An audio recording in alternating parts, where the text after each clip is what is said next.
Hey there, welcome to my show. In this episode, this is my first episode, I'm taking a whack at a dinosaur cake, and this is the first time I've made it. Obviously, my daughter here is pretty excited about me to get started. She's using some of the extra toys that I had left over, some of these dinosaur fossils, and I've got a setup here that gives you kind of a rough idea of what type of ingredients and things you'll need to make this cake. I will have a little bit more about that in the description, but for the meantime, oh, look at this, I forgot the eggs. I always gotta forget something. Yeah, in the meantime, oh, Josie, don't touch those eggs! In the meantime, here's what it basically looks like besides those extra animals. Now here, the first thing to get started is to oil up your pans, get them all good and oily, and then flour them. That way, then your cake batter won't stick inside them when you take them out later.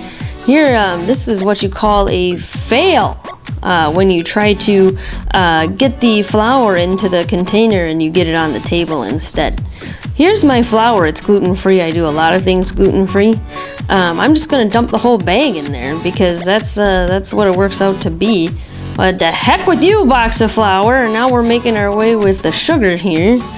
In this recipe, you have 2 cups of sugar. It's not a healthy cake by any means. Here's 3 teaspoons of baking powder. Alright, and then you gotta have your xanthan gum, even though it's baking mix. Xanthan gum to make it stretchy because it's gluten-free.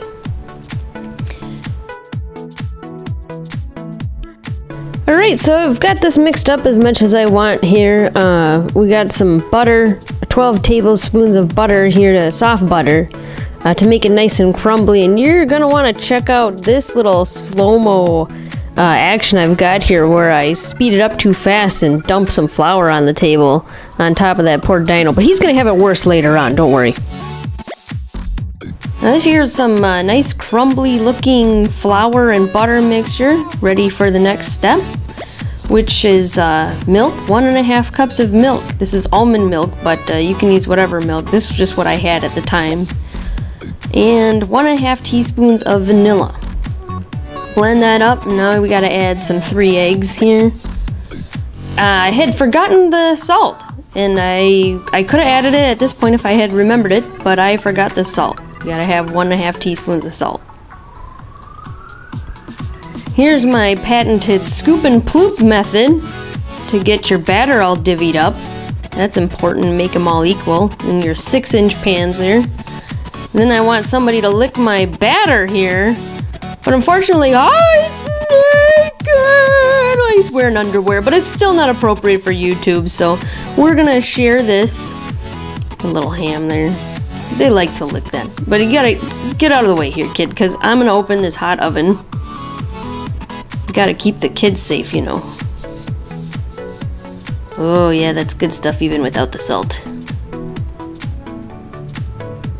Alright.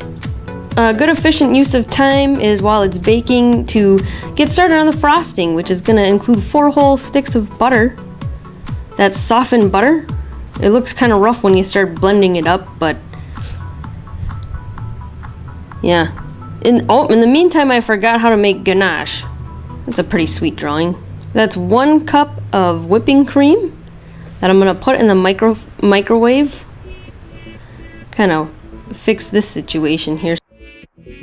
Alright, so now my whipped cream is all boiled up, and I can add my milk chocolate chips here, the whole bag. I like whole bags. And what are you doing? Oh my gosh! Yeah, nobody saw that. Once you take care of business, then you just pour the chips in and add about 1/4 teaspoon of salt to it and let it sit for a little while there. Don't mix it yet. You just set it to the side for 10 minutes. Alright, now it's been 5 minutes, and so my butter's looking pretty good, nice and whipped, nice and light. Alright, now it's time to add the powdered sugar. 8 loose cups of powdered sugar, which ends up being the entire 24-ounce bag of the powdered sugar with a little bit of cornstarch in it. Dump that in there kind of slowly so that you don't have too much of a mess.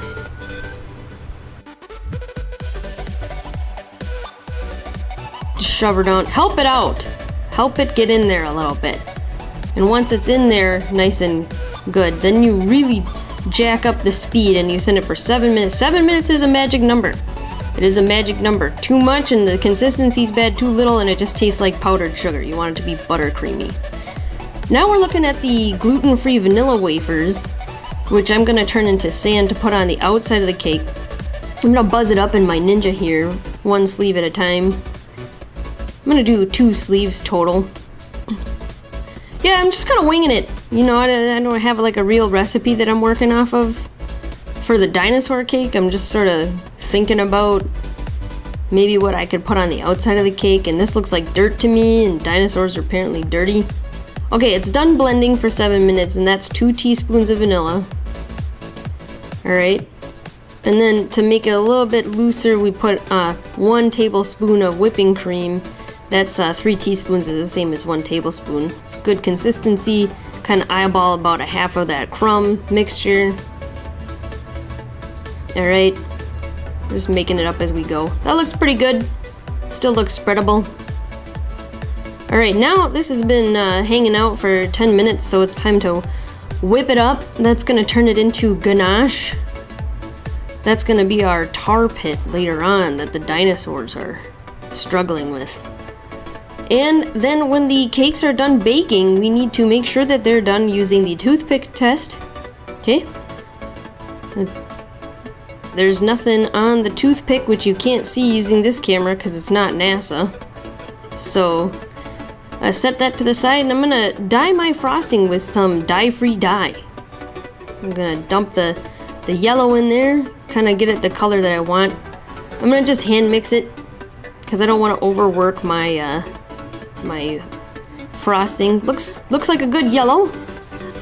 Okay, now this is my way of getting the cakes out of the tins and into the freezer.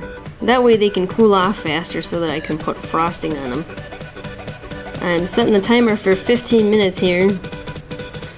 Okay, and partway through they're cool enough to handle at least, but still not cool enough to put frosting on. But I can take the tops off of them, trim them. Oh, look at this tool right here. This is a really handy tool because I want to put like a hole in my cake a little bit. These are some nice little cutouts.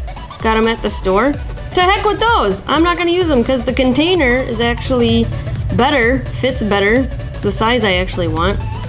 So you push that down about halfway through because you still want some structure. I don't want the hole all the way through the cake.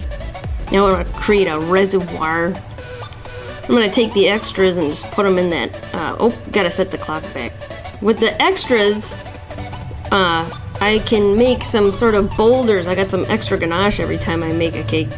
So I may as well use the extras to actually make something for the cake. I want to get a good texture that can roll up some rocks. And when I feel like it's finally ready, it looks like, yeah, it looks like about the same as a giant turd. That's what that looks like right there. And I take that big turd and turn it into a bunch of little turds. Or boulders, really. And I just kind of keep making them until they're all made, and by the time I'm done making them, that timer has gone off and the cake is cool enough to put icing on frosting, I should say. Here we go. That's how I like to stick them to the 8-inch cake round. I like to put some frosting down first. And then here's my first layer of frosting. Just goop it up on there. Get it real good because we're going to stick those boulders on. The boulders kind of have to have a lot of frosting to sit into.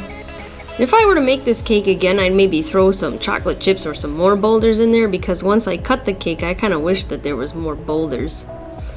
Layer 2. Make sure everything's all straight and even. Add some more boulders. You kind of get the picture by now. Don't want to squish it around too much or else the boulders will get streaky. Alright, and at this point then we kind of fill in the cracks in between the layers, like if I missed a spot. Alright, and then you want to get that crumb coat on there nice and thin.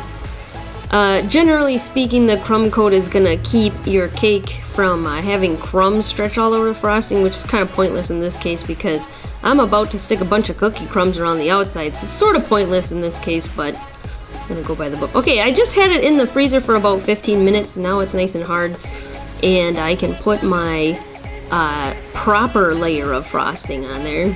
Get that good and thick on there, and then smooth it out. Alright, yep, making sure it looks perfecto. Reservoir. Gotta make sure it's nice and sharp on the edges for that ganache to drip off. Here's those crumbs I'm adding to the back of the on the outside here. I don't know, I want to make it sandy. Here's the boulders. Rocky and sandy apparently is what I want to make this look like, because that looks more dinosaur-y. Not really sure why. Oh, here we go. Here's the tar pit. This is what makes it.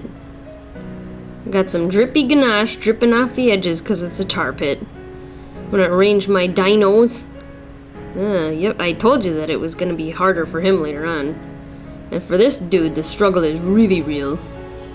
And this dinosaur is like, why'd I even go in here? I saw the other dudes. I'm gonna throw some extra rocks in there because, you know, I wouldn't want to waste them because they were already garbage before I even made them.